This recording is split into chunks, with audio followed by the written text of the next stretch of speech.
श्रीगुरुभ्यो नमः। हरि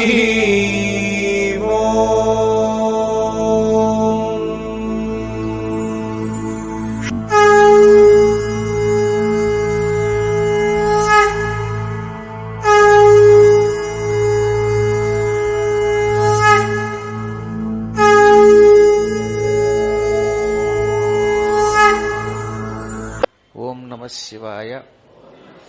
ఓం నమో నారాయణాయ. ఓం నమ శివాయ. ఓం నమో నారాయణాయ. ఓం నమ శివాయ. ఓం నమో నారాయణాయ. పరమ పవిత్రమైన సప్తమోక్షపురాలలో ఒకటైన మాయాపురంలో మరణించి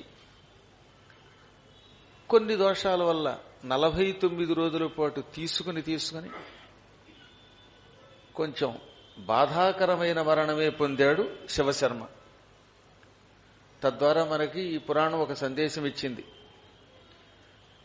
చివరి క్షణాల్లో మోక్షపురంలో మరణించినా అంతఃపూర్వం చేసిన కర్మ కొంత అనుభవించవలసినదే. కాశీపురము యొక్క మహిమని సంపూర్ణంగా గ్రహించలేక దాన్ని తిరస్కరించుకోవటం, బాల్యమంతా ఇష్టం వచ్చినట్టుగా గడపడం, ధన సంపాదన తప్ప ఒక్కనాడు తీర్థయాత్రలు చేయకుండా కుటుంబంతోటే గడపడం వల్ల చివరి క్షణాలలో ఆయన దుర్మరణం పాలయ్యాడు. అందువల్ల ఏం చేయాలి? వీలున్నంత వరకు మన కుటుంబాన్ని నిర్వహిస్తూ మన బాధ్యతలేవి విడిచిపెట్టాలి. నీ నోట్లో పంచదార పోయి అని తిట్టు. పంచదార అంటే షుగర్ పేషెంట్ ఉన్నాడు ఆయన, మళ్ళీ ఆయన బాధపడతాడు. అందుకని షుగర్ పేషెంట్ అనుకోండి, నీ నోట్లో జంతికలు పొడిపోయ్యా అనండి. అదులు చెయ్యాలి. ఇవన్నీ చెబుతున్నప్పుడు చెయ్యకపోతే ఏమవుతుందిలే అనిపిస్తుంది, కానీ సమయం వచ్చినప్పుడు వార్ధక్యంలో కష్టాలు అనుభవిస్తున్నప్పుడు అప్పుడు గుర్తుకొస్తాడు భగవంతుడు. కానీ అప్పటికే జరగవలసిన నష్టం జరిగిపోయింది. యవ్వనం అధ్రువం అన్నారు. అంటే శాశ్వతం కాదు యవ్వనం. ఆ యవ్వనంలో ఉన్నప్పుడు ఎప్పటికీ ఇలాగే ఉంటాను, నేను ముసలివాణ్ణి కాను అని పాపం ముసలివాళ్ళను చూసి చాలా మంది పరిహాసం చేస్తారు.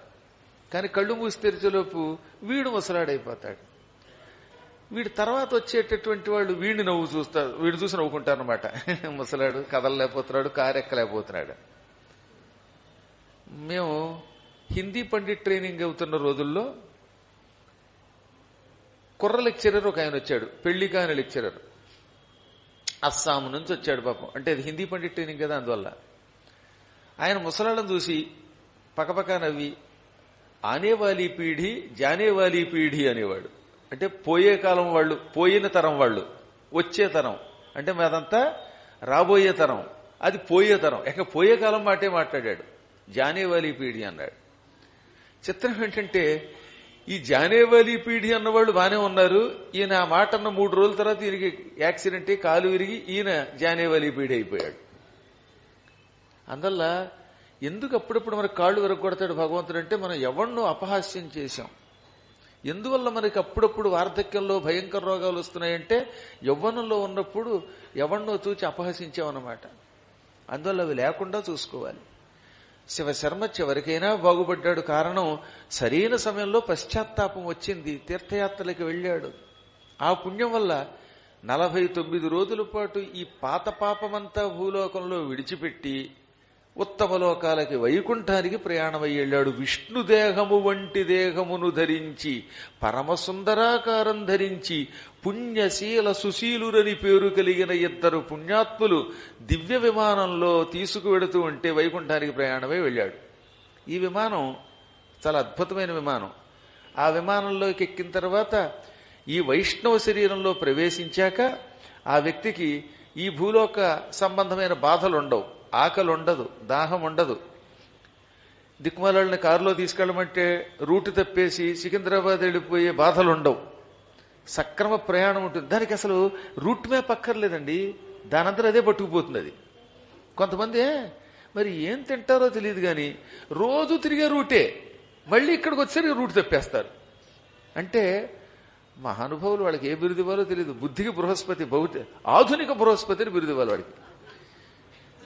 4 రోజుల నుంచి ఇంటి దగ్గర నుంచి గుడికి వస్తాడా, 5వ రోజున మళ్ళీ ఇంటి దగ్గర నుంచి గుడికి వెళ్ళాడు, గుడి దగ్గర నుంచి ఇంటికి వెళ్ళాడు. వీడు ఈ రూటే తెలియని వాడికి ఇక భగవంతుడి రూటే తెలిసి ఏడుస్తుంది అని నేను అనలేదు. అభినవ సుకుడు అన్నాడు. సుకుడు అంటే పర్వాలేదు.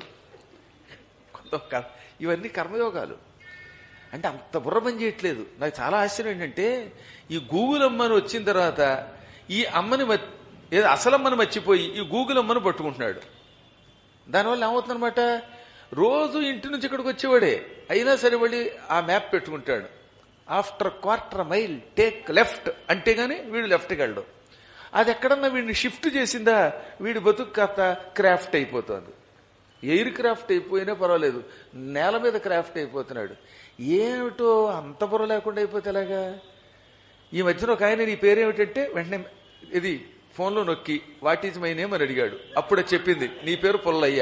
ఓహో అని చెప్పడం మొదలెట్టాడు. అంటే వాడి పేరు కూడా ఈ మ్యాప్ మీద ఆధారపడతాడు. ఇంకేం చెబుతాం వీడికి? అదే చెప్తుందనమాట.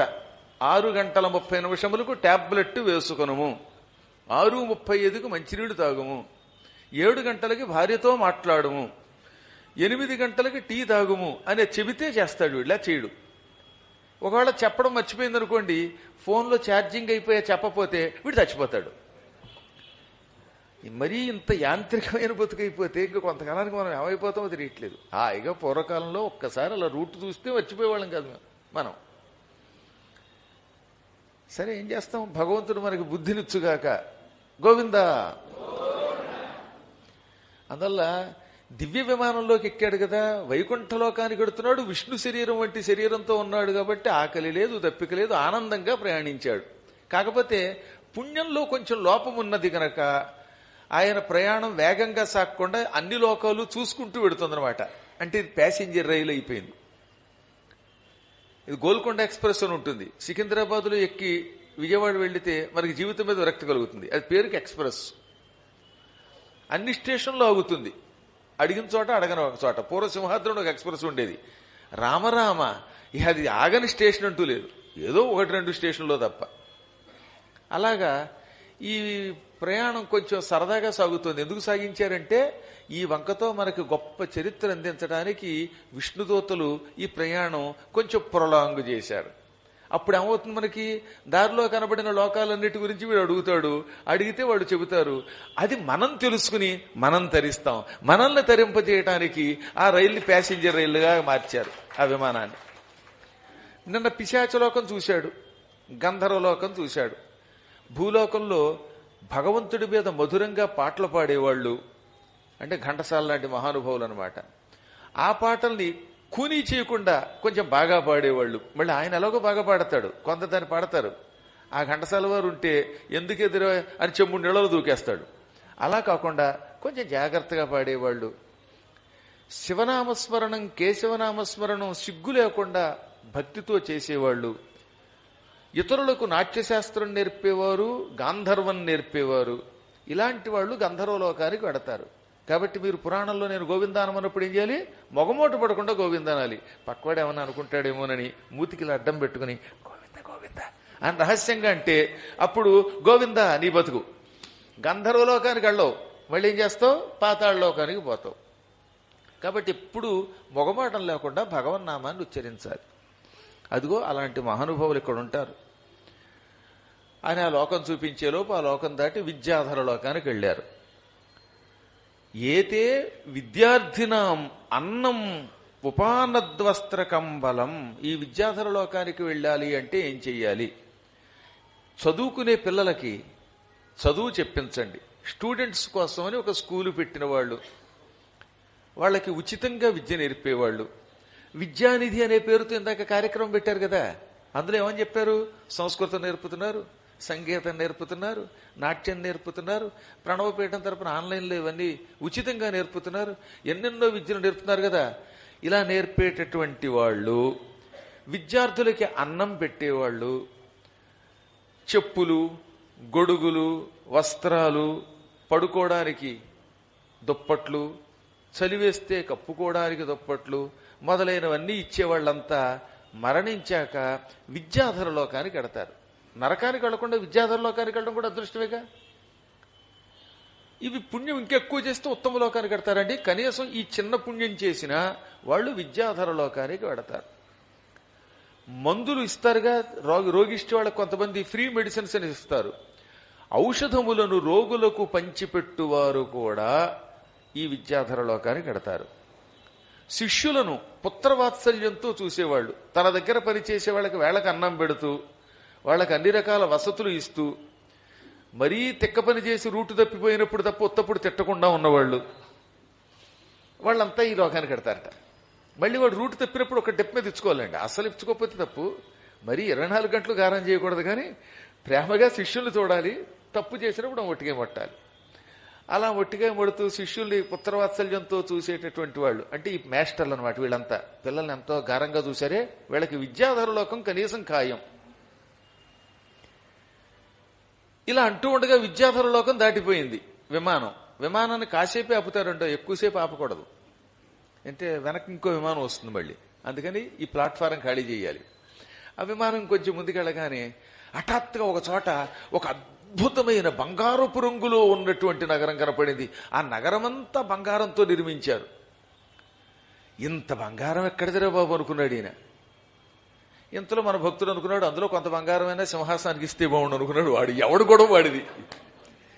ఆ బంగారపు కోట కూడా, బంగారపు నగరం, బంగారపు భవనాలు అంతా బంగారమే. అందులోంచి అద్భుతమైన బంగారపు కిరీటం పెట్టుకుని పరమసుందరాకారుడైన ఒక వ్యక్తి వచ్చాడండోయ్. అసలు ఇంత అందగాడు ఎక్కడన్నా ఉంటాడా అని అనుకుంటూ ఉండగా ఆ మహానుభావుడు రావడంతో దేవదుందువులు మోగాయి. దేవలోకంలో డప్పులుంటాయి. ఆ డప్పులు మోగిస్తూ ఉంటే ఆ శబ్దం మధురంగా వినపడుతుంది. ఈ భూలోకపు డప్పులు కాదు, మధురమైన శబ్దములు చేసేట. కొందరు పువ్వుల వర్షం కురిపించారు. ఆయన్ని చూడడంతో పుణ్యశీల సుశీలుడు కూడా మహాత్మా రా అని స్వాగతం చెప్పారు. ఈయనకు అనుమానం వచ్చింది. ఎవరండి ఆ మహానుభావుని చూడగానే మీరు కూడా స్వాగతం ఇస్తున్నారంటే ఆయనే యమధర్మరాజు గారు. సమస్త లోకానికి ధర్మరాజు ఆయన. సౌమ్యమూర్తి విమానస్థః ధర్మజ్ఞైః పరివారితః సేవాకర్మసు చతురైః భృత్యైః త్రిచతురైః సహ. ఆయన పరమ సౌమ్యమూర్తి, శాంతమూర్తిగా ఉన్నాడు. అంత శాంతం ఎవరికీ ఉండదు. అందమైన విమానంలో కూర్చుని వచ్చాడు. ఆయన చుట్టూతా పరివారం ఉన్నారు. ఆ పరివారం అంతా నా ఉపన్యాసం వినడానికి వచ్చిన మీలాంటి పుణ్యాత్ములట. అందరూ ధర్మాత్ములేట. నా పురాణం వినడానికి వచ్చే వాళ్లలో అధర్మ పరులు ఉండరు, నాకు ఆ నమ్మకం. అది నా పూర్వజన్మ సుకృతం. ఆయన చుట్టూ కూడా, యమధర్మరాజు గారి చుట్టూ కూడా అందరూ ధర్మాత్ములు, పరమ సౌమ్యులు, సేవ చేయటంలో తత్పరులు, మాట వరసకు కూడా కారు రూటు తప్పించకుండా నడపగలిగేవాళ్ళు. అటువంటి మహానుభావులు 4 రకాల పరివారాలు ఉన్నారు. భృత్యులు, సేవకులు, కింకరులు, కర్మజ్ఞులు అని సేవకులు 4 రకాలు. భృత్యులు అంటే చెప్పింది మాత్రమే చేస్తారు, ఇంక రెండో పని చేయరు వాళ్ళు.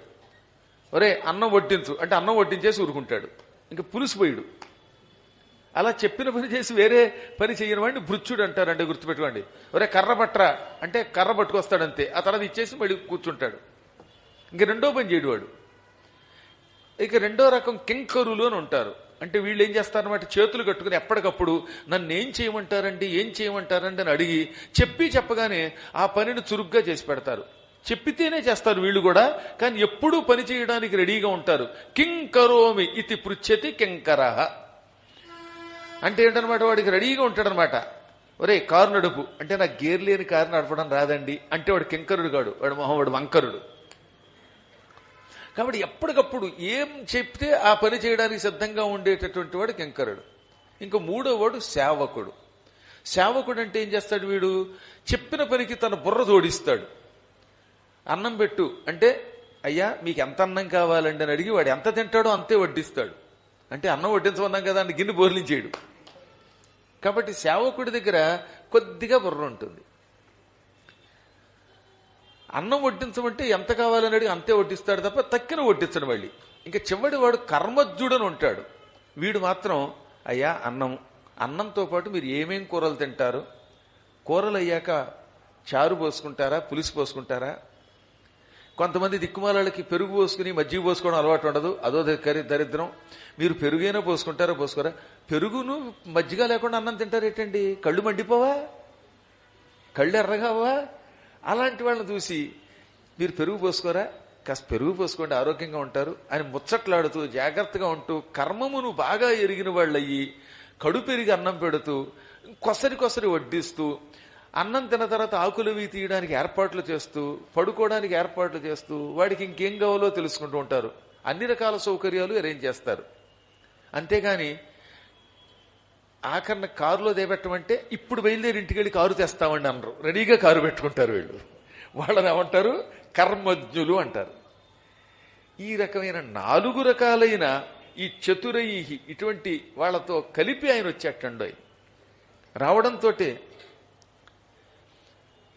సాధు సాధు మహాబుద్ధే శివశర్మన్ ద్విజోత్తమ అన్నాడు. శివశర్మ బ్రాహ్మణోత్తమ, శభాష్, మేలు మేలు అని పొగిడాడు.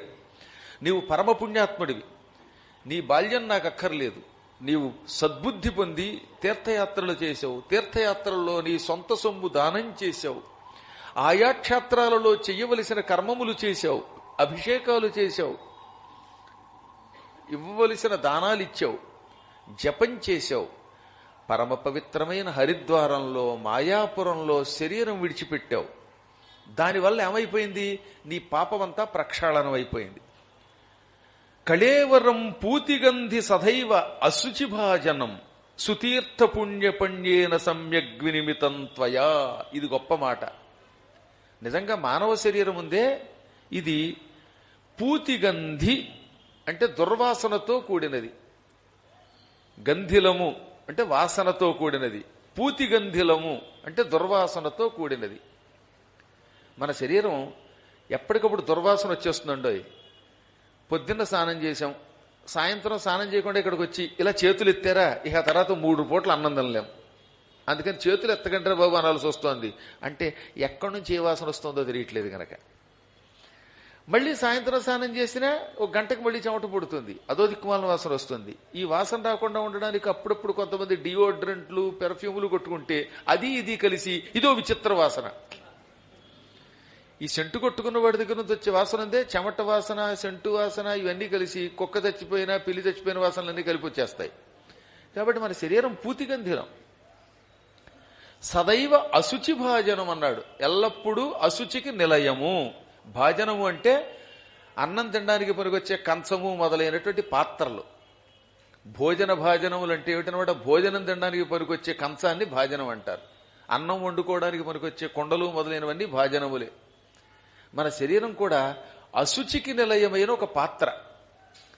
కానీ ఈ అశుచితో, దుర్వాసనతో, పాపములతో నిండిన ఈ శరీరము తీర్థయాత్రలు చేయటం వల్ల మొత్తం ప్రక్షాళనమైపోయి అత్యంత పవిత్రంగా మారిపోయి సువాసనతో నిండిన వస్తువుగా నిండిపోతుందిట. అందుకని తీర్థయాత్రలు చేయాలి.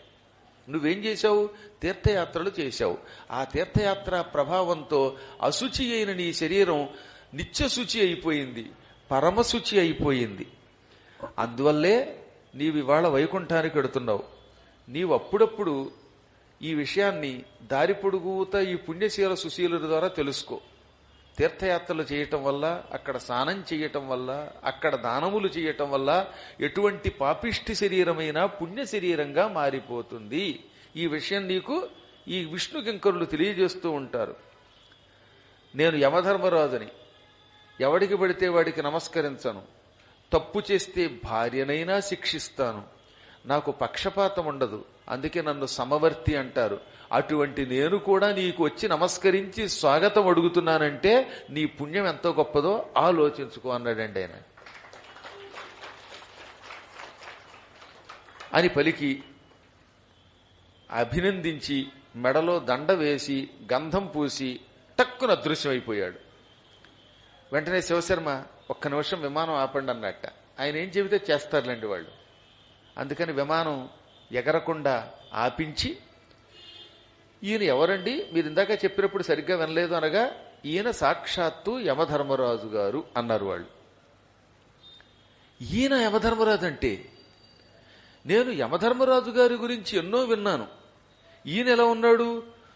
సౌమ్యతరాకృతి, ఎంతో సౌమ్యంగా ఉన్నాడు, అందంగా ఉన్నాడు. ఈయన చూస్తే మనస్సు ఆనందంతో ఉప్పొంగిపోతోంది. నేనేమని విన్నాను? పురీ సంయమనీశేయమతీవ శుభలక్షణ ఆకర్ణయస్య నామాపి పాపినోతీవ బిభ్యతి. ఈ సంయమనీపురం యమలోకం ఎన్నో శుభలక్షణములతో ఉంది. బంగారపు కోటగోడలతో ఉంది. ప్రాకారాలు, భవనాలు అన్నీ బంగారమే. ఇదివరకు నేను భూలోకంలో ఉన్నప్పుడు పద్మాకర్ గారు పురాణం చెబుతూ ఉంటే గరుడ పురాణం విన్నాను అనుకోకుండా ఒక్కసారి. అప్పుడు ఏమన్నారైనా, యమధర్మరాజు గారి లోకం భయంకరంగా ఉంటుంది అని తెగవర్ణించారు. పాపాత్ములు యముణ్ణి చూస్తే వణికిపోతారు, యమలోకానికి వస్తే వణికిపోతారని చెప్పారు. ఇప్పుడు చూస్తే ఈయన అందంగా ఉన్నాడు. ఇది నాకు అనుమానం కలిగిస్తోంది. ఇంతకీ పద్మాకర్ గారు చెప్పినట్టుగా ఆయన భయంకరాకారంతో ఉంటాడా, ఇలా అందంగా ఉంటాడా? నేను లోకే అన్యథా జనాహ, ఇతరుల ద్వారా ఒక రకంగా విన్నాను. చూసే రూపం ఒక రకంగా ఉంది, అంటే విన్నది ఒక రకంగా ఉంది, చూపు ఒక రకంగా ఉంది. ఈయనకి ఇదే రూపమా, లేక రెండు రూపాలు ఉన్నాయా, లేక భూలోకంలో పురాణాలు చెప్పేవాళ్ళు అబద్ధం ఆడుతున్నారా అనగానే, మంచి మాట చెప్పావయ్యో, యమధర్మరాజు గారికి రెండు రకాల రూపములుంటాయి. పుణ్యాత్ములకి ఇలా అందంగా కనపడతాడు. పుణ్యాత్ములు యమలోకం దగ్గరికి వస్తే యమలోకం ఇనపమయంగా కాకుండా సువర్ణమయంగా కనపడుతుంది. అదే పురాణములు వెనక దాన ధర్మములు చెయ్యక, తీర్థయాత్రలు చెయ్యక, ఎప్పుడు చూసినా పేడ పిసుక్కుంటూ సంపాదిస్తూ ఇంట్లోనే పడి ఉండే పాపాత్ములకి ఈ యమలోకం భయంకరమైన అయోమయంగా కనపడుతుంది. పూర్తిగా ఇనుముతో కూడిన కోట కనపడుతుంది. యముడు ఎంత అందంగా ఉండడు, నల్లగా అతి వికృతాకారంతో కనపడతాడు. కళ్ళు చింతనిప్పుల్లా ఎర్రగా ఉంటాయి. ఆయనకి కోరలుంటాయి, పక్కన మృత్యు ఉంటుంది. భయంకరమైన క్రూర రోగములు, కుష్ఠరోగం, క్షయరోగం వంటి రోగములు రూపములు ధరించి ఆయన్ని సేవిస్తూ ఉంటాయి. ఆయనకి వికృతాకారము ఉంది, సౌమ్యాకారము ఉంది. పాపాత్ములకి ఆ రూపంతో కనపడతాడు, పుణ్యాత్ములకి ఇప్పుడు నీకు కనపడిన రూపంతో కనపడతాడు. ఇప్పుడు నీకు అర్థమైందా? ఆ మహానుభావుడు ఎవరెవరికి ఎలా కనపడతాడో చెబుతా వినండి.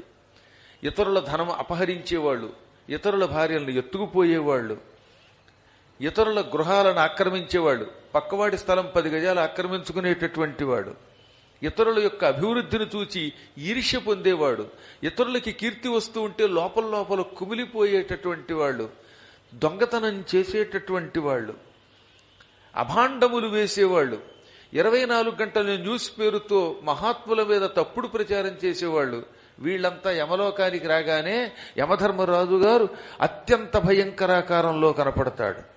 ఆ సమయంలో ఆయన శరీరము నల్లని కాటుక రంగు కంటే కూడా భయంకరమైన రంగుతో ఉంటుంది.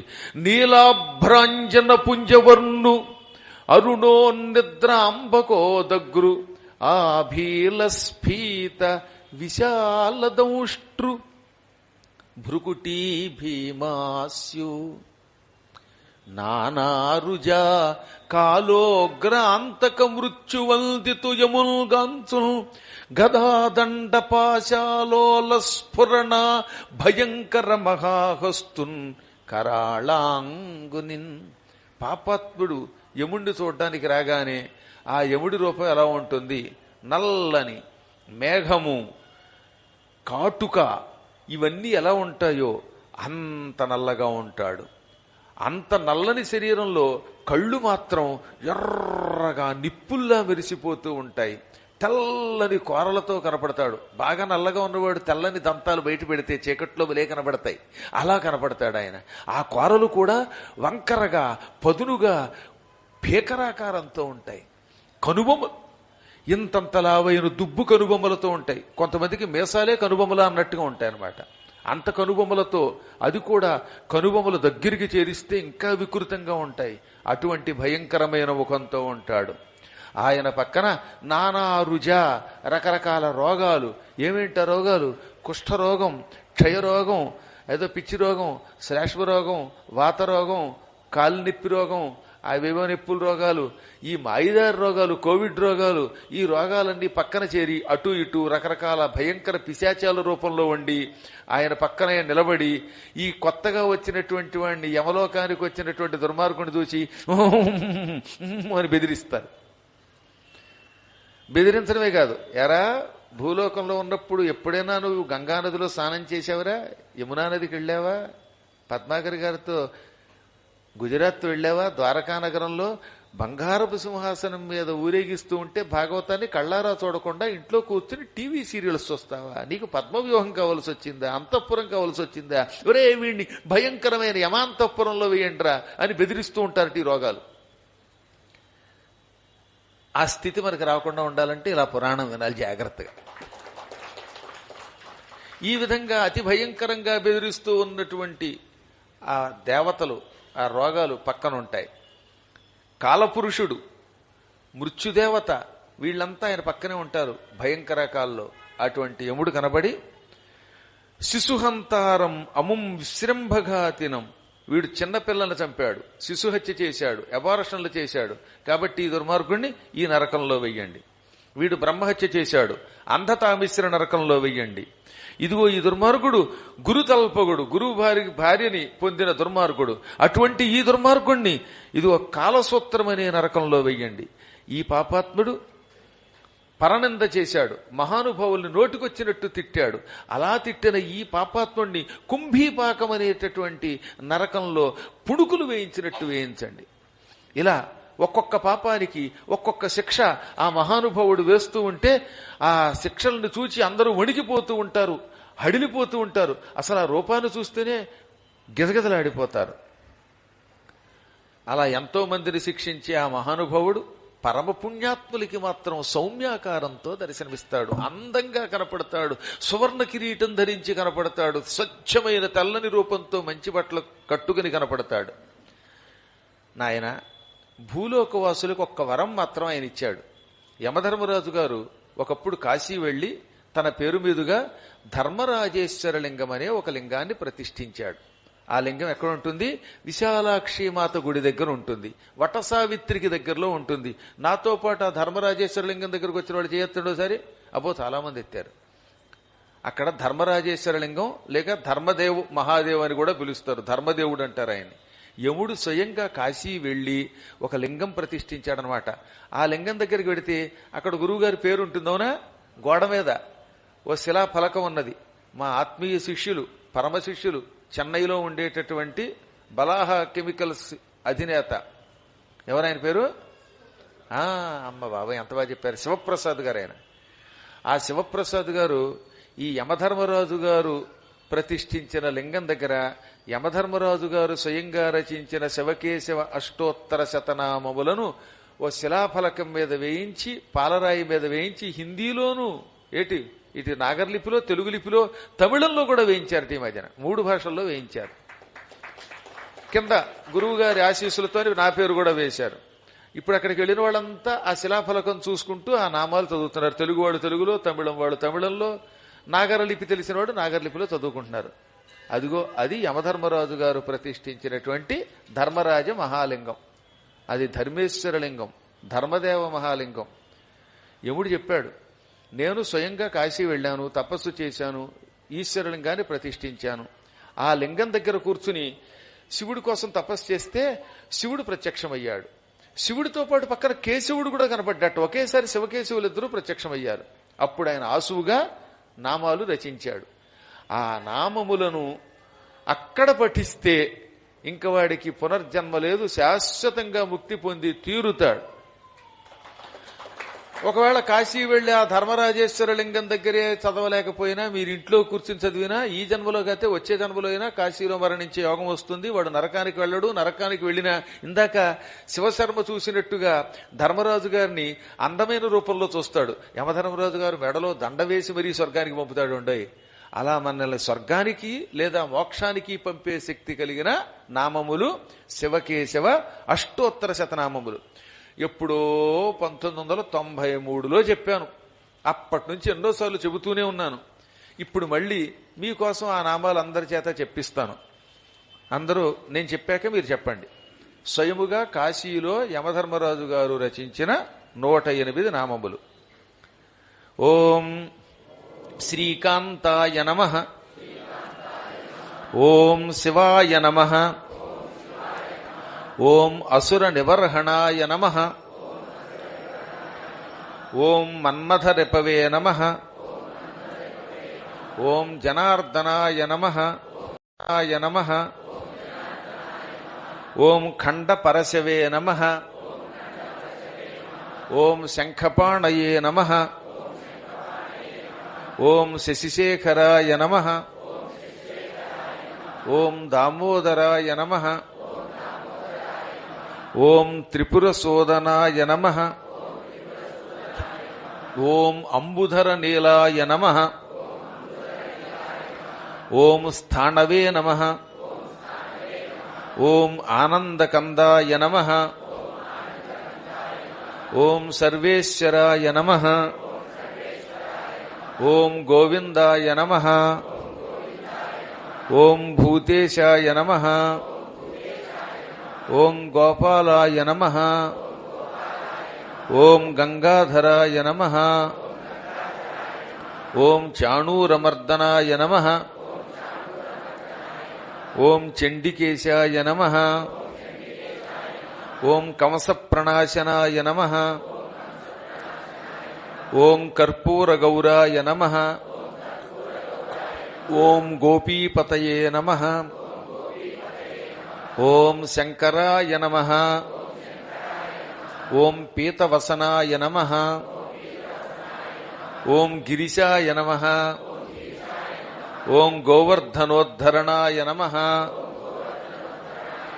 ఓం బాలమృగాంకవర్ణాయ నమః. ఓం మాధవాయ నమః. ఓం భవాయ నమః. ఓం వాసుదేవాయ నమః. ఓం విషమేక్షణాయ నమః. ఓం మురారయే నమః. ఓం వృషభధ్వజాయ నమః.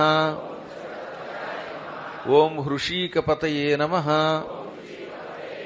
ఓం భూతపతయే నమః. ఓం సౌరయే నమః. ఓం ఫాలనేత్రాయ నమః.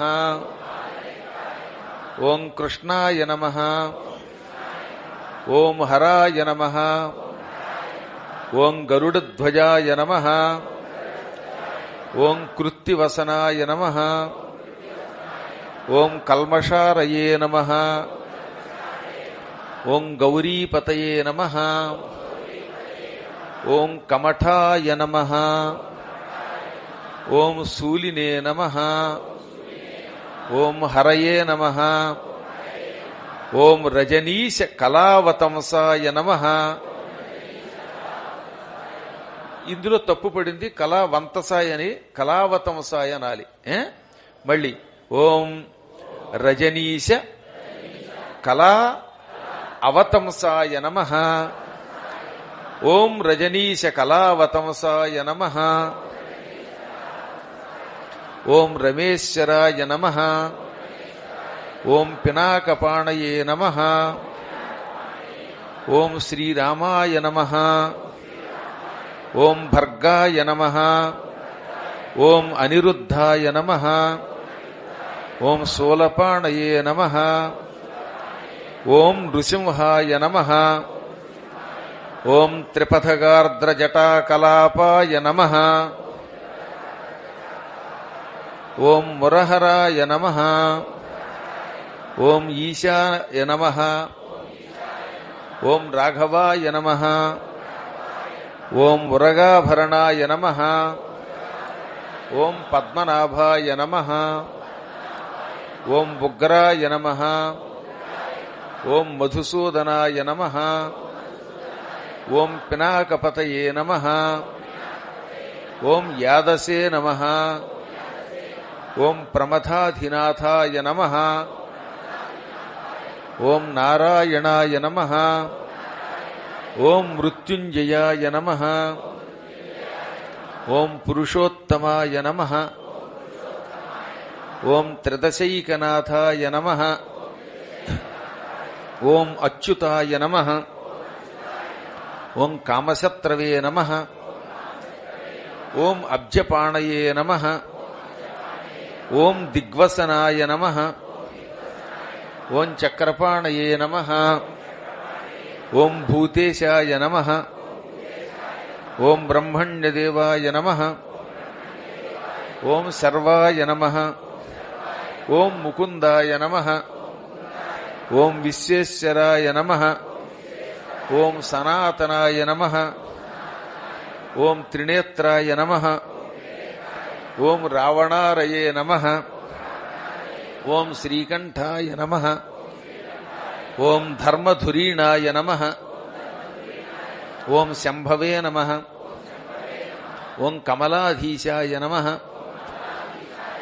ఓం ఈశానాయ నమః. ఓం యదుపతయే నమః. ఓం మృడాయ నమః. ఓం ధరణీధరాయ నమః. ఓం అంధకహరాయ నమః. ఓం శార్ంగపాణయే నమః. ఓం పురారయే నమః. ఓం విష్ణవే నమః. ఓం నీలకంఠాయ నమః. ఓం వైకుంఠాయ నమః. ఓం దేవదేవాయ నమః. ఓం మధురిపవే నమః. ఓం త్రిలోచనాయ నమః. ఓం కైటభరిపవే నమః. ఓం చంద్రచూడాయ నమః. ఓం కేశినాశాయ నమః. ఓం గిరీశాయ నమః. ఓం లక్ష్మీపతయే నమః. ఓం త్రిపురారయే నమః. ఓం వసుదేవసోనవే నమః. ఓం త్రక్షాయ నమః. ఈ నామాలు మొత్తం 108లో అన్ని బానే పడ్డాయి, కానీ ఒక 48, 56లో ఒక చిన్ని తప్పు, ఎక్కువ కాదు. ఓం రజనీశ కళావతంసాయ, ఈ సున్నాని తా పక్కకి చేర్చుకోండి. ఏం చేస్తారు? వా పక్కనున్న సున్నాని తా పక్క పెట్టండి. 56లో త్రిపథగార్ద్ర జటా కళాపాయ నమఃకి కా దీర్ఘం పడిపోయింది, కా పొట్టి చేసుకోండి. ఈ రెండు తప్ప మిగతా ప్రింటింగ్ మిస్టేక్స్ లేకుండా జాగ్రత్తగా పడ్డాయి. ఎంత ప్రూఫ్ చూడమన్నా పెద్దలు ఎక్కువ మంది ఉండడం వల్ల 1-2 అక్షరాలు తేడా వచ్చనమాట. ఇది ప్రూఫ్ చూసేవాడి యొక్క లక్షణాలకి ప్రూఫ్. సరే, అదో పక్కన పెడితే అత్యద్భుతమైన ఈ 108 నామాలు స్వయంగా యమధర్మరాజు గారు కాశీలో రాసి మనకు అందించాడు. ఈ 108 నామములు భక్తి శ్రద్ధలతో ఎక్కడైనా చదువుకోండి.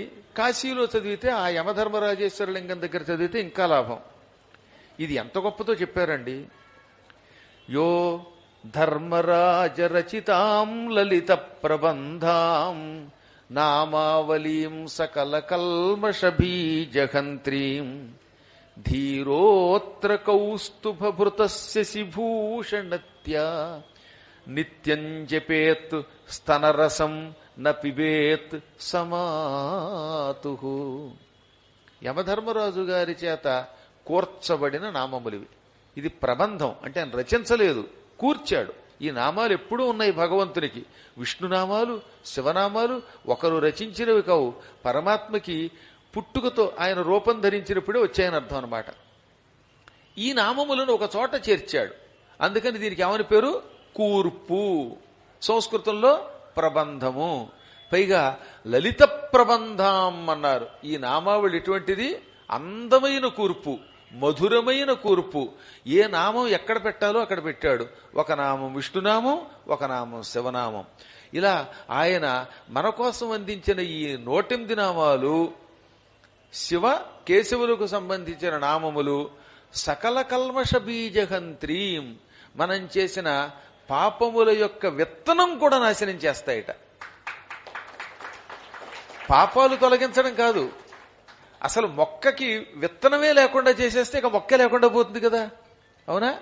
మొక్కల్ని చంపడం కాదు, ఆ మొక్క పుట్టడానికి మూలమైన విత్తనమే లేకుండా చేస్తే ఇక జాతి ఉండదు. పాపములు చెయ్యాలనే ఆలోచన కూడా రాకుండా సమూలముగా నాశనం చేస్తుంది ఈ నామం. అందుకని పరమ పవిత్రమైన ఈ నామములను జపిస్తే వాడు జీవితంలో పాపం చెయ్యాలనే ఊహ కూడా రానివాడు. ఇది భక్తితో జపించేవాడికి. భక్తి లేని వాడికి ఎన్ని జపం చేసినా ఒకటి అనుకోండి, వాడి బతుకంతా కల్లుకొండ మీద అభిషేకం చేయడంతో సమానం. కానీ మనమంతా శ్రద్ధాశక్తులతో నమ్మి చేస్తున్నాం కదా. అలాంటి వారికి ఇంకా పాపం చేయాలనే ఊహ కూడా రాదు, అన్ని పాపాలు తొలగిపోతాయి. వాడట స్తనరసన్న పిబేత్సమాతు, తల్లిపాలు మళ్ళీ తాగడం అంటే అర్థం ఏంటి? మళ్ళీ పుట్టడం. ఇప్పుడు ఎలాగో పెద్దవాళ్ళం అయ్యాం, తల్లిపాలు తాగాలన్నా తల్లి ఉండదు, తల్లి దగ్గర పాలు ఉండవు. దీని అంతరార్థం తెలుసుకోవాలి. ఈ మానవుడు చచ్చాక మళ్ళీ జన్మెత్తుతాడు పాపాల వల్ల. ఆ జన్మ ఏ జన్మో తెలియదు. పంది తల్లి కడుపున పడతాడో, నంది తల్లి కడుపున పడతాడో, ఏ తల్లి వీడికి ఉంటుందో తెలియదు. ఎక్కడికన్నా వీడు మళ్ళీ తల్లిపాలు తాగవలసిన అవసరం వస్తుంది పాపాత్మనికి. కానీ ఈ నామములు చదివితే మాతృగర్భములో ప్రవేశించి తిరిగి పుట్టవలసిన అవసరము ఉండదు, పునర్జన్మ ఉండదు. అంత గొప్ప నామాన్ని ఆయన ఇచ్చాడు నాయన శివశర్మ. అటువంటి మహానుభావుడు పునర్జన్మ లేకుండా చేయడానికి పనికొచ్చే నామములు అందించిన వాడు. నీ పుణ్యం వల్ల, నీ పుణ్యం పుచ్చిపోవటం వల్ల, పరమ పవిత్రమైన మాయాపురంలో హరిద్వారంలో నీవు మరణించటం వల్ల, అనేక దాన ధర్మములు చేయటం వల్ల, తీర్థయాత్రలు చేయటం వల్ల, మహాత్ముల్ని సేవించటం వల్ల నీకు నమస్కరించి స్వాగతం చెప్పి అదృశ్యం అయిపోయాడు. ఇప్పుడు అర్థమైందా? యమధర్మరాజు గారు 2 రూపములతో ఉంటాడు. ఇప్పుడు నీకిచ్చిన ఈ నామములు భవిష్యత్తులో వేదవ్యాసుల వారు కాశీఖండం అనే గ్రంథంలో రచిస్తాడు. ఆ కాశీఖండాన్ని పద్మాకర్ గారు నాగోల్లో ఉన్న కృష్ణాలయంలో చెబుతారు. చెప్పగానే భక్తులు దాన్ని వింటారు, అంటారు. ఈ అన్నవాళ్లు, విన్నవాళ్లు, చెప్పిన వాళ్ళు కూడా పూర్వజన్మ సుకృతం వల్ల ఈ పాపాలు తొలగించుకుని వీళ్లు కూడా పునర్జన్మ లేకుండా శుభాలు పొందుతారు అని పలుకుతూ ఉండగా విమానం దాటిపోయింది అక్కడి నుంచి. ఈ వంకతో మనం ఎంత అదృష్టవంతులయ్యాం. శివశర్మ దగ్గరికి ధర్మరాజు రాకపోతే, ధర్మరాజు గారికి 2 రూపాలు ఉంటాయా అని అడగకపోతే ఈ చరిత్ర బయటకు వచ్చేదా, ఈ నామాలు బయటకు వచ్చేవా? అందుకని పుణ్యశీల సుశీలురు శివశర్మని ప్రతి లోకాన్ని చూపిస్తూ, అక్కడ ఆపుతూ, అక్కడ విశేషాలు తెలియజేస్తూ ప్రయాణం కొనసాగిస్తున్నారన్నమాట. ఇక్కడి నుంచి ఇంకొక లోకం కనపడింది. యమధర్మరాజు గారు లోకం దాటిన తర్వాత ఆ లోకంలో ఎంతో మంది ఆడవాళ్లు నృత్యం చేస్తున్నారు, పాటలు పాడుతున్నారు. సరసాల జవరాలను అని పాడుతూ ఉంటే వాళ్ళకే చూశాడు శివశర్మ. అందులో వాళ్ళు ఎంతో గారంగా ప్రేమగా చూస్తున్నారు టీని. ఎంత పుణ్యాత్ముడు అయ్యా, వైకుంఠానికి వెడుతున్నావు, దివ్య విమానం ఎక్కావు, మా బతుక్కి ఏదో స్వర్గం వంటి లోకాలకు వెడుతున్నాం తప్ప వైకుంఠానికి వెళ్ళలేకపోతున్నావు అని కొంచెం ఈయన్ని గౌరవిస్తూ చూశారు. ఇలా గౌరవపు చూపులతో చూస్తున్న ఈ స్త్రీలున్న లోకం ఏమిటని అడిగితే అప్పుడు పుణ్యశీల సుశీలురు చెప్పారు, ఇది అప్సరోలోకము, అప్సర స్త్రీలు ఇక్కడ ఉంటారు. నీకేసి ప్రేమగా చూస్తున్నటువంటి ఆ స్త్రీల్లో ఒక ఆవిడ ఊర్వశి, ఆవిడ రంభ, ఈవిడ తిలోత్తమ, ఈవిడ హరిణి, ఈవిడ హేమ, ఈవిడ ఉదార, ఈవిడ పేరు వపువు అని వరసగా వాళ్ళ పేర్లన్నీ చెప్పి వీళ్ళంతా చాలా ఉత్తమ స్త్రీలు. భూలోకంలో ఉన్నప్పుడు ఎన్నో దైవ కార్యాలు చేశారు. దేవలోకంలో ఈ ప్రాంతంలో అప్సరోలోకంలో ఉండడానికి భూలోకంలో కొన్ని పుణ్యాలు చేయాలి. అందులో ఒకటి ఏమిటి? శివుడి సన్నిధానంలో నృత్యం చేయటం, లేదా కార్తీక మాసంలో విష్ణు సన్నిధానంలో నృత్యం చేసి పాటలు పాడి భగవంతుణ్ణి కీర్తిస్తే ఆ పుణ్యం వల్ల వీళ్ళంతా ఈ లోకంలో ఉంటారు. వీళ్ళు అగ్ని కార్యాలు చేసిన పుణ్యాత్ముల్ని, అగ్నిహోత్రుణ్ణి పూజించిన ప్రవరుడి వంటి వారిని, భూలోకంలో ఉండగా దాన ధర్మాలు చేసేవారిని, నిత్యం గాయత్రీ జపం చేసేవాళ్ళని, ఇలాంటి పుణ్యాత్ములందరినీ ఇక్కడికి వచ్చాక గౌరవిస్తూ ఉంటారు, వారికి సుఖాలు ప్రసాదిస్తూ ఉంటారు. వాళ్లే వీళ్ళంతా కూడా అంటూ ఉండగా ఈ అప్సరసలందరూ వీడ్కోలు చెబుతూ ఉండగా విమానం అక్కడి నుంచి దాటి వెళ్ళిపోయింది. ఈ పట్టు ధగ ధగ మెరిసిపోతున్న ఒక బింబం కనపడింది. అమ్మ బావోయ్, ఏమిటి బింబం, మహా తేజస్సుతో వెలిగిపోతోంది అన్నాడు ఈయన. ఈ బింబం సూర్యబింబం, ఈయన ఆదిత్యుడు. అసవాదిత్యో బ్రహ్మ అనే మంత్రం ఇందులో ఉంది. అసౌ ఆదిత్య బ్రహ్మ, ఈ ఆదిత్యుడు సాక్షాత్తు పరబ్రహ్మస్వరూపుడు. ఈతడిలో బ్రహ్మ విష్ణు మహేశ్వరులుంటారు. ఈయన బింబం ధగధగా వెలుగుతూ నీకు కనపడింది. నిజంగా మానవ మాత్రుడు ఈ బింబం దగ్గరికి రాడు, వస్తే భస్వం అయిపోతాడు. అసలు భూలోకంలోనే వేసవికాలంలో ఏ నడి వీధిలోనో నిలబడితేనే బూడిదైపోతాడు. అటువంటి వాడు సూర్యలోకం దాకా వస్తాడా, వస్తే భస్వం కాకుండా ఉంటాడా? కానీ నీకు ఈ బింబం దగ్గర తేజస్సు మాత్రమే కనబడుతోంది, కానీ వేడి నీ దగ్గరికి రావటం లేదు. ఈ వేడి నీ బాడీని బూడిద చేయటం లేదు. కారణం నువ్వు పుణ్యాత్ముడు అవ్వడమే. ఈతడు అనేకములైన కిరణములతో ప్రసారం అవుతుంటాడు. ఈయనకి సహస్రాంశుడు. సహస్రాంశుడు అంటే 1000 కాదండోయ్, అనేక కిరణములు కలిగిన వాడని పేరు. ఈతడు పరమ పురుషోత్తముడు. యోసావాదిత్య పురుష సోసావహమితి స్ఫుటం అంధం తమ ప్రవిశంతి యై చైవాన్యముపాసతే. భూలోకంలో ఈ ఆదిత్యుడు పరబ్రహ్మ, ఈ సూర్యుడు పురుషోత్తముడు, ఆయన నేను ఒకటే. అంటే ఇక్కడ ఏమని చెప్పాడు? భూలోకంలో ఉన్నప్పుడు మనం ఏమనుకోవాలట? ఈ ఆదిత్యుడు బ్రహ్మ, ఆ బ్రహ్మమే నేను, అంటే అహం బ్రహ్మాస్మి అనుకోవాలి. అలా అనుకున్నవాడు ఈ సూర్యలోకానికి రాగలుగుతాడు. ఇక్కడైనా ఉంటాడు కొంతకాలం, లేదా ఈ సూర్యబింబం దాటి ఇంకా ఉత్తమ లోకాలకు కూడా వెడతాడు. దానికి భూలోకంలో ఉన్నప్పుడు మానవులు చేయవలసిన ప్రక్రియ వేదములు చెప్పాయి. సూర్యోదయ సమయమునకు సూర్యుడికి ఎదురుగుండా నిలబడి, ఎదురుగుండా ఒక రాగి పాత్ర లేక వెండి పాత్ర, బంగార పాత్ర పెట్టుకోవాలి. ఏ సమయంలో? సూర్యోదయ సమయానికి. ఆ పాత్ర ఎలా ఉండాలి? 2 చేతులు అందులో పెట్టుకోవడానికి పనికొచ్చే పెద్ద పాత్ర అయి ఉండాలి. అది రాగి, వెండి, ఇత్తడి, బంగారం ఏదైనా అవ్వచ్చు. బంగారము, వెండి, రాగి వంటి ధాతువులు చూసే అవకాశం లేనివాడు మట్టి మూకుడు కూడా పెట్టుకోవచ్చు. ఆ మట్టి మూకుడు నిండా నీళ్లు పోయాలి, అందులో పువ్వులు కలపాలి.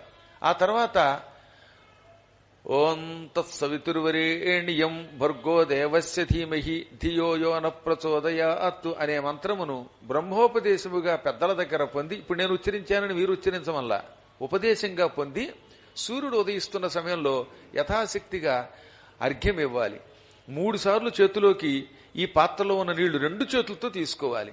తీసుకుని సూర్యుడికి ఉదయిస్తున్న సూర్యుడికి ఎదురుగుండా నిలబడి నీళ్లు మరో పాత్రలో విడిచిపెట్టాలి, లేదా మొక్కలో విడిచిపెట్టాలి.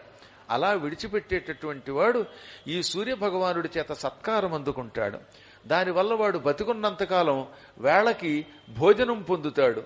గాయత్రీ మంత్ర జపాన్ని ఉపనయన సమయములో అయినా ఒక్కసారైనా చేసిన వాడు జీవితంలో ఆకలితో చావడట. అందుకే తక్కిన వాళ్ళు ఎవరైనా చేస్తారు కానీ ఉపనయనం చేయించుకున్నవాడు మాత్రం ఆకలి చావడండోయ్. కనీసం ఒక్కసారైనా గాయత్రీ మంత్ర జపం చేశాడు గనక. ఈ భగవంతుడు సూర్య భగవానుడి దయ వల్ల సకాలంలో వృక్షములు పుష్పములనిస్తాయి, ఫలాలనిస్తాయి, పంటలు పండుతాయి. ఈయన అనుగ్రహం ఉంటే సకాలంలో వర్షాలు కురుస్తాయి. భూలోకంలో అన్నానికి లోటు ఉండదు. ప్రతిదినము మందేవుహులు అని పేరు కలిగిన కొందరు రాక్షసులు ఈ సూర్యుడిని పట్టుకుంటూ ఉంటారట. ఎన్నిసార్లు పట్టుకుంటారు? 3 సార్లు పట్టుకుంటారు.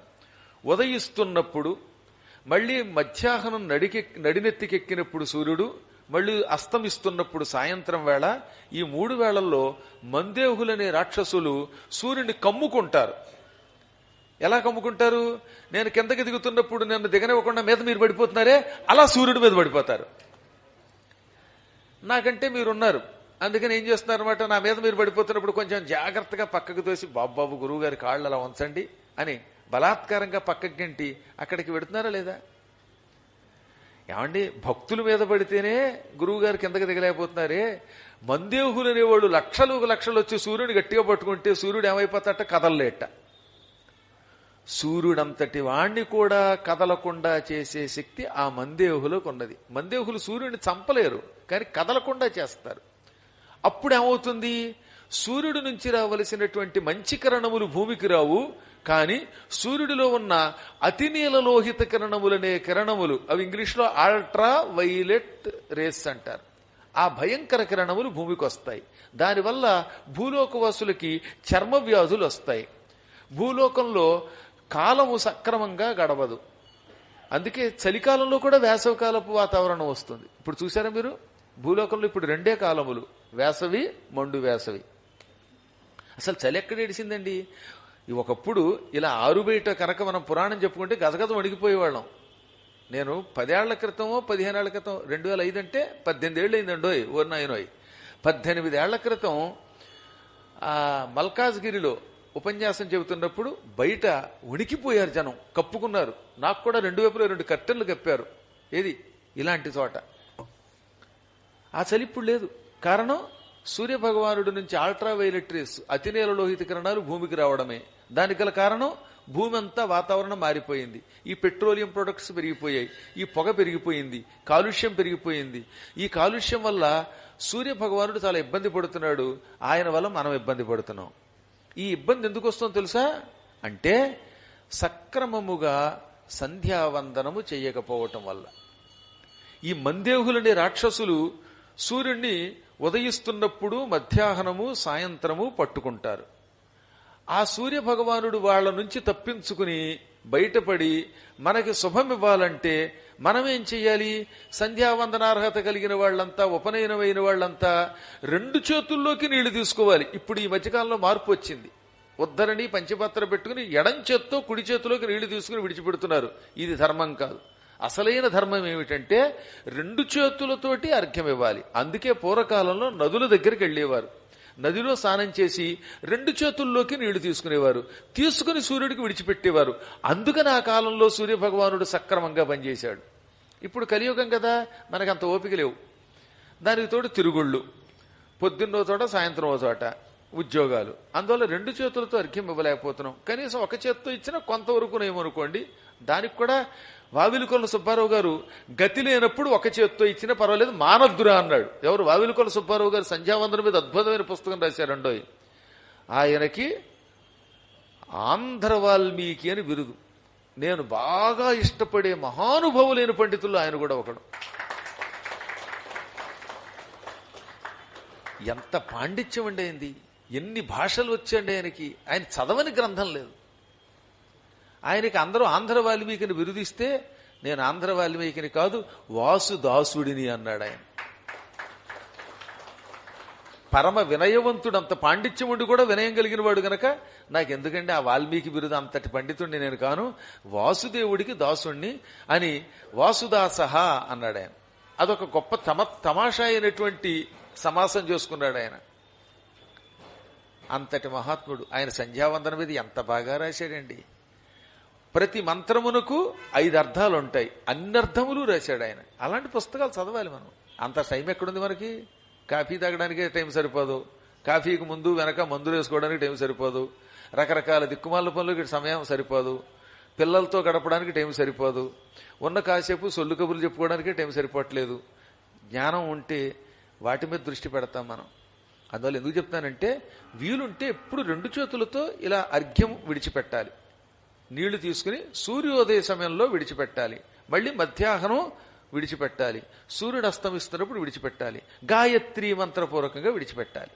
మగవాళ్ళైతే ఓం భూర్భువస్సువః తత్సవితురు వరేణ్యం అనకూడదు, వరేణ్యం అనాలి. అది తమాషాగా పలకాలి. వరేణ్యం భర్గోదేవస్య ధీమహి ధియోయో న ప్రచోదయాత్ అనే మంత్రంతో మగవాళ్లు విడిచిపెట్టాలి.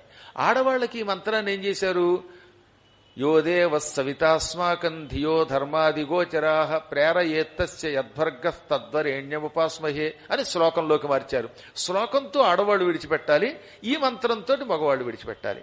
అదేంటండి, ఇద్దరు ఒకటే రకంగా ఎందుకు విడిచిపెట్టకూడదంటే, మగవాడికి ప్యాంటు షర్టు లేక డ్రాయరు వేసుకునే ఒక విధానం ఉంటుంది, ఇతని డ్రెస్ కోడ్ వేరు, ఆడవాళ్ల డ్రెస్ కోడ్ వేరు, మగవాళ్ల అవయవాల తీరు ఆడవాళ్ల అవయవాల తీరు వేరు. అందుకని శరీర సౌలభ్యం కోసం వస్త్రాలు ఎలా వేసుకుంటున్నామో, మంత్రం కూడా వీళ్లకున్నటువంటి గుణదోషములను బట్టి శరీర ఆకృతిని బట్టి విభజించారు. అంతే తప్ప నిజంగా ఎవరి మీద పక్షపాతం లేదు. మనం పూర్వకాలం వాళ్ళని చూస్తే వాళ్ళకి మగవాళ్ల మీద పక్షపాతం, ఆడవాళ్ల మీద ఏదో ద్వేషం లేదు, ఉట్టి భ్రమ. ఆడవాళ్ళకి ఎక్కువ ప్రాధాన్యం ఇచ్చి తల్లి అన్నారు. స్త్రీకున్న గౌరవం ఇంకెక్కడా లేదు ఈ ప్రపంచంలో, కేవలం మన శరీర ఆకృతి అన్నమాట. మగవాడు చటుక్కుని పై చొక్కా తీసేసి ఓ తువ్వాలు వేసుకుని వెళ్ళిపోయినట్టుగా ఆడవాళ్ళు వెళ్ళడానికి వీలు కాదు కదా, మరి శరీర ఆకృతి కదా అది. అందువల్ల ఈ మంత్రమును అలా మార్చారు. అలా మార్చి ఇద్దరూ అర్ఘ్యం ఇమ్మన్నారు. పూర్వం ఇద్దరూ ఇచ్చేవారు. సీతాదేవి కూడా సంధ్యావందనం చేసింది. సంధ్యాకాలమనా శ్యామ ధ్రువమేష్యతి జానకి అని సుందరకాండములో 15వ సర్గలో చెప్పారా లేదా? కాబట్టి అందరూ ఇవ్వాలి. అప్పుడు ఏమవుతుంది? ఇలా సూర్యుడు ఉదయిస్తున్న సమయంలో మంత్రపూర్వకముగా 2 చేతులతో నీళ్లు తీసుకుని, వీలుంటే అందులో ఎర్రని పువ్వులు మొదలైన పువ్వులు కూడా కలిపి అర్ఘ్యమిస్తే ఈ నీరు భయంకరమైన వజ్రాయుధం కింద మారిపోతుంది. ఒక బలమైన ఆయుధంగా మారిపోతుంది. ఈ ఆయుధం కళ్ళు మూసి తెరిచేలోపు, ఎంతసేపు కన్ను మూసి తెరిచేలోపు రివ్వున సూర్యుడి దగ్గరికి వెళ్ళిపోతుందట. మనం ఎక్కడో ఇంట్లోనో గంగా నదిలోనో యమునా నదిలోనో విడిచిపెట్టే ఈ నీరు రెప్పపాటు కాలంలో మహావేగంగా సూర్యుడి దగ్గరికి వెళ్ళి, అది కూడా ఒక భయంకరమైన వజ్రాయుధంగా మారి అక్కడికి వెళ్ళి సూర్యుడిని పట్టి పీడిస్తూ కమ్ముకుని ఆయన్ని కదలనివ్వకుండా చేస్తున్న ఈ మందేహుల్ని పట్మని కొడుతుంది ఒక్క దెబ్బ. ఆ దెబ్బకి ఆ మందేహులు విరుచుకుపోయి మందర పర్వతం మీద పడిపోతారు. అక్కడి నుంచి మళ్ళీ కొండ మీద పడిపోతారు. డామ్మని సూర్యుడి నదులు పడిపోతారు. దిమ్మ తిరిగిపోతున్నట్టు వాళ్ళకి, కళ్ళు తిరిగిపోతాయట వాళ్ళకి. ఆ దెబ్బకి వాళ్ళు అక్కడ పడిపోయి సొమ్మసిల్లి కాసేపు దాకా లేవలేరు. అప్పుడు సూర్యుడు ఏమవుతాడు? ఈ మందేహులు విడిచిపెట్టారు గనక ఏది ఈ అర్ఘ్యజలం దెబ్బకి అప్పుడు హాయిగా ప్రయాణం చేస్తాడు. ఆయనకి ఒక్క మందేహుల్ని విడిపించుకోలేడు తప్ప మిగతా అన్ని శక్తులు ఉన్నాయి. అప్పుడు ఆయన కృతజ్ఞత పొందుతాడు. నాయన పద్మాకర, లేకపోతే ఇంకో సత్యనారాయణ, ఇంకో జాంబవంతుల వారు, భూలోకంలో మీరంతా నన్ను పట్టుకున్న మందేహుల నుంచి నన్ను విడిపించారు. అందువల్ల మీ ఇంటిలో ఈ రోజు నుంచి వేళకి భోజనం లభించుగాక. మీకు బియ్యం, మీకు పప్పులు, ఉప్పులు, నూనెలు, అవి అప్పడాలు, వడియాలు, కడియాలు, దెబ్బకాయ పచ్చళ్ళు, గోంగూర వంటి ఆహార పదార్థములు సమృద్ధిగా లభించుగాక. మీ ఇంట్లో బ్యాంకు బ్యాలెన్స్ ఉండుగాక. మీకు కట్టుకునేందుకు వస్త్రములు లభించుగాక. మీకు కుటుంబంలో ఐకమత్యం ఉండుగాక అని రకరకాల సంపదలు ఇస్తాడు. అందువల్ల గాయత్రీ మంత్రం వల్ల, అర్ఘ్యం వల్ల ఇన్ని శుభములు సూర్యుడి ద్వారా మనం పొందుతాం. మళ్లీ మధ్యాహ్నానికల్లా ఈ దెమ్మ తిరిగి పడిపోయిన వాళ్ళు మళ్ళీ లేచిపోతారు. వీళ్ళు మందు వేసుకుని రెడీగా ఇన్సులిన్ చేయించుకుని మళ్ళీ పైకి లేస్తారు. లేచి మళ్లీ సూర్యుడిని పట్టుకుంటారు. అప్పుడు మళ్లీ మధ్యాహ్నం వీళ్ళు సంధ్యావందనం చేయగానే ఈ అర్ఘ్యం మళ్లీ వాళ్ళకి పడగొడుతుంది. మళ్లీ సాయంత్రం దాకా ఆయన మనల్ని అనుగ్రహిస్తాడు. మళ్లీ సాయం సంధ్యా సమయంలో వీళ్ళు కమ్ముకోగానే మళ్లీ మనం అర్ఘ్యం ఇవ్వగానే డామ్మని వాళ్ళు కింద పడిపోతారు. ఎంత అద్భుత శక్తి ఉందో చూశారు అక్కడ. అంటే సూర్యుడిని మనం రక్షిస్తే సూర్యుడు మనల్ని రక్షిస్తాడు. ఇచ్చి పుచ్చుకునే బంధం ఇది. అందుకని ఇప్పుడు మీరేం చేయాలి? సంధ్యావందనం మానేయాలా? చేసి తీరాలి. ఇప్పుడు కలియుగంలో అవి సరిగ్గా జరగడం లేదు. అందరం చేయటం లేదు. ఎక్కడో నోటికి కోటికి ఒకటి చేస్తున్నాడు. మిగతా వాళ్ళంతా పునుగు తినేస్తున్నారు. వేళకి ఈ సంధ్యావందనము చెయ్యవలసిన వాళ్ళంతా చెయ్యకపోవటం వల్ల సూర్యుడు ఇబ్బంది పడడం వల్ల భూమి మీద కాలుష్యం వచ్చి భూమి మీద వేడి పెరిగిపోయి తాపం పెరిగిపోయి సరైన తిండి దొరక్క పుచ్చు తిండి, చచ్చు తిండి, కృత్రిమమైన ఆహారం దొరకడం వల్ల మనం అనారోగ్యం పాలైపోతున్నాం. చేతులారా మనం తెచ్చుకుంటున్న రోగములివి. అవునా? అందుకని ఈ పురాణం విన్నవాళ్లంతా సమయం తప్పకుండా సంధ్య వార్చండి. పూర్తిగా సంధ్యావందనం చేయలేకపోయినా కనీసం అర్ఘ్యమైనా ఇవ్వండి. ఈ అర్ఘ్యం మీకు దైర్ఘ్య జీవితం ఇస్తుంది, దీర్ఘ జీవితాన్ని ప్రసాదిస్తుంది. ఒక్కసారి సూర్యభగవానుడికి భక్తితో నమస్కారం చేసుకోండి. ఆ మహానుభావుణ్ణి మందేహుల నుంచి రక్షించాలి. మందేహ దేహ నాశార్థముదయాస్తమయే రవి సమీహతే ద్విజోత్సృష్టం మంత్రతో యాంజలిత్రయం అన్నాడంతే. 3 సార్లు అర్ఘ్యం ఇవ్వాలట. పైగా ఆ మందేహుల నుంచి సూర్యుడిని రక్షించడానికి ఉదయం, సాయంత్రం, మధ్యాహ్నం పూట ఒకవేళ చేయకపోయినా అంత ఎక్కువ ఇబ్బంది లేదు. కానీ ఉదయ సాయం సమయాల్లో మాత్రం 3 పర్యాయములు అర్ఘ్యం ఇవ్వాలి. కొంతమంది ప్రొద్దుటే 9ంటికి లేచిపోతారండి. గురువుగారు పొద్దున్నే 9ంటికే ఫోన్ చేశారేంటండి అన్నాడు ఒక ఆయన. ఆహా, 9ంటికి పొద్దున్నేట పాపం. చాలా గొప్పవాళ్ళు ఉంటారండి. అలా 9ంటికి లేచి లేవగానే మళ్ళీ కాఫీలు తాగి టిఫిన్లు తిని స్నానం చేసేసరికి 10, 12 అవుతుంది. ఇంకా ఉదయం పూట సంధ్యావందనం అక్కడ ఏడిసింది, ఇక్కడ మధ్యాహ్నం అయిపోయింది. అవునా? అందుకని అంత కాదు కానీ కొంచెం ఆలస్యం అయితే, అంటే సూర్యోదయ సమయం కంటే 1 గంట ఆలస్యంగా ఏ కారణం చేతనైనా సంధ్యావందనం చేస్తే అప్పుడు వాడికి ఏం చెప్పారు? త్రయం అంటే 3 సార్లు కాకుండా ప్రాయశ్చిత్తముగా 4వ మారు అర్ఘ్యం ఇమ్మన్నారు. ఎన్నోసారి ఇవ్వాలి? రోజు 3 సార్లు అర్ఘ్యం ఇచ్చేవాడు మళ్ళీ 4వసారి నీళ్లు తీసుకుని కాలాతీత ప్రాయశ్చిత్త ప్రాత సంధ్యార్ఘ్య ప్రదానం కరిష్యే అనాలి. అదే సాయంత్రం అయితే సాయం సంధ్యార్ఘ్య ప్రదానం కరిష్యే అనాలి. కాబట్టి ఆలస్యమైనప్పుడు ఏం చేయాలి? అధికముగా 4వసారి అర్ఘ్యం ఇవ్వాలి. ఒక్కొక్కసారి ఏమవుతుంది? తెల్లవారుజామున 3 గంటలకి ఎయిర్పోర్ట్కి వెళ్ళాలి వీడు అనుకోండి. అప్పుడు ఏం చెయ్యాలి? ఎయిర్పోర్ట్కి వెడుతున్నప్పుడు అక్కడ కుదరలేదు. అందుకని తెల్లవారుజామున లేచి ప్రయాణం చేసేవాడు 4వసారి అర్ఘ్యం ఇస్తూ కాలపూర్వక, ఇదివరకు ప్రాయశ్చిత్తం అన్నాం, ఇప్పుడు కాలపూర్వక ప్రాతఃసంధ్యార్ఘ్య ప్రదానం కరిష్యే అనగా పూర్వం అంటే కొంచెం ముందు అని అర్థం, పాతది అని అర్థం. ఇంకొకసారి ముందుగా అడ్వాన్స్గా అర్ఘ్య ప్రదానం చేస్తున్నానని 4వసారి చెయ్యాలి. లేదా ఇంత చెప్పలేకపోతే కాలలోపపూర్వక ప్రాయశ్చిత్తార్ఘ్య ప్రదానం కరిష్యే అనాలి. అప్పుడు ఏమవుతుందన్నమాట, కొంచెం ముందుగా అర్ఘ్య ప్రదానం చేయటం వల్ల కూడా నీకు తగిన ఫలితం లభిస్తుంది. అసలు నా జీవితంలో చేయనండి అంటే ఇక నువ్వు ఎలాగో మళ్ళీ భూలోకంలో వీధిలో కుక్క, మంచంలో నక్క, నల్లి, గోడ మీద బల్లి, వీధిలో పిల్లి, ఎవడికో చెల్లి, ఆ తర్వాత నీ బతుకు గల్లి, ఇలా అయిపోతాం. అందుకని వేళకి అర్ఘ్య ప్రదానం చెయ్యవలసిందే. కనీసం ప్రాయశ్చిత్తమే చేయండి. ఏది అప్పుడప్పుడు, ఇక రోజు కాల లోపపూర్వకము లేకపోతే కాలాతీతము ప్రాయశ్చిత్తార్ఘ్యం రోజు ఆమె చేయకూడదు, నిత్యం చేయకూడదు. అప్పుడు కాస్త రాత్రిపూట ఆ దిక్కుమాల వాట్సాప్లు మానేయండి. అసలు ఈ ఫోన్ కనిపెట్టినవాడు కనపడితే వాడిని షూట్ చేయాలి అని నేనలేదు, అభినవ సుకుడు అన్నాడు. ఫోన్ ఎంతో గొప్పదే, కానీ దీనికి పాడు చేస్తున్నారు. రాత్రి 12 అయినా పడుకోకుండా ఆ మెసేజ్లు పెట్టుకుంటూ చూస్తూ దిక్కుమాలని చూస్తే అప్పుడు తెల్లవారుజామున లేవకపోవడం వల్ల సంధ్యావందనం ఆగిపోతుంది. సంధ్యావందనం ఆగిపోతే సూర్యుడికి ఇబ్బంది కలుగుతోంది, ఆయనకి ఇబ్బంది కలిగితే లోకం పాడైపోతుంది కదా. అందువల్ల సకాలంలో ఇవి చెయ్యాలి. ఆ తదనంతరం సూర్య భగవానుడికి ఉద్దేశిస్తూ గాయత్రీ మంత్ర అనుష్ఠానం చెయ్యాలి. పేరుకది గాయత్రీ మంత్రం. అందులో సూర్య భగవానుడున్నాడు, త్రిమూర్తులున్నారు, సకల శక్తులు అందులో ఉన్నాయి. అందువల్ల ఆ శక్తులన్నీ సూర్యుడి ద్వారా నిన్ను రక్షిస్తాయి. సూర్య భగవానుడు ఆనందిస్తే ఆ జపానికి మిత్రులు, పుత్రులు, కళత్రములు, సంపదలు, అష్టాదశ విద్యలు, మేమాంసాది శాస్త్రములు ఇవన్నీ నీకు లభిస్తాయి. న గాయత్రీ సమో మంత్రో న కాశీ సదృశీ పురి. ఈ మంత్రములలో గాయత్రీ మంత్రమునకు మించిన గొప్ప మంత్రం లేదు. మోక్షపురములలో కాశీకి సాటి వచ్చే పురము లేదు. మంత్రం అంటే గాయత్రి, మోక్షపురం అంటే కాశీ. గాయత్రి వేదజనని, గాయత్రి అంటే వేదమాత. గాయత్రి సమస్త మంత్రములకు మూలస్వరూపం. గాతారం త్రాయతే యస్మాత్ గాయత్రీతేన గీయతే. ఈ మంత్ర అనుష్ఠానం చేసేవాడు ఉన్నాడుగా, వాడు మంత్రాన్ని జపం చేస్తున్నాడా లేదా? ఆ జపం చేయటాన్ని గానము అంటారు. గాయత్రీ మంత్రమును భక్తితో జపము చేసేవాణ్ణి తక్షణం రక్షిస్తుంది కనుక అమ్మవారి